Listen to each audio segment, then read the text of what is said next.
اللي حصل في تشيلسي الأيام اللي فاتت كان سريع ومليان تفاصيل. النادي قرر ينهي تعاونه مع إنزو ماريسكا بعد توتر كبير في العلاقة بينه وبين شخصيات مؤثرة جوه الإدارة، لدرجة إن الموضوع اتوصف من مصادر قريبة إنه انهيار كامل في الثقة. الخلافات ما كانتش فنية بس، لكن كمان إدارية وتنظيمية، وده اللي عجل بالقرار.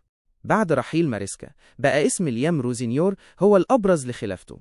الراجل عمره 41 سنة، ولفت الانتباه جدا جوه مجموعة الإدارة، خصوصا إن نادي ستراسبورغ اللي بيدربه مملوك لنفس الشركة الاستثمارية اللي اشترت تشيلسي في 2022، شركة بلوكو.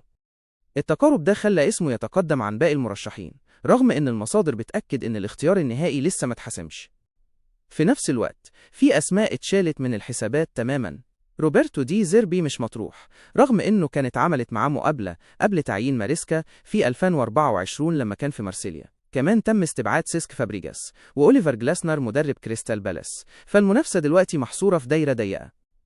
جزء مهم من القصة إن ماريسكا ما كانش مرتاح للهيكل الداخلي للنادي. كان في خلاف واضح بينه وبين الجهاز الطبي اللي حس إن المدرب بيقلل من مشاركة لعيبة معينة من غير سبب قوي. غير كده، ماريسكا كان بيتلقى ملاحظات فنية بعد كل ماتش من فريق دعم مكون من 5 مديرين رياضيين، وهو كان شايف إن ده بيقلل من صلاحياته وعايز يكون ليه صوت أقوى في إدارة الفريق. لحد ما يتم الاتفاق على مدرب دائم، كالوم مكفارلين رئيس أكاديمية تشيلسي هو اللي هيقود الفريق بشكل مؤقت في مباراة مانشستر سيتي على ملعب الاتحاد يوم الأحد، رغم إنه مش مرشح للمنصب بشكل دائم.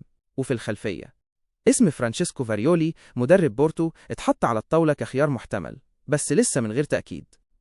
الصورة كلها بتقول إن تشيلسي داخل مرحلة إعادة ترتيب، بيحاول يوازن بين التزامه بنظامه الإداري الصارم وبين احتياجه لمدرب يقدر يتعايش مع النظام ده من غير ما يحصل صدام جديد.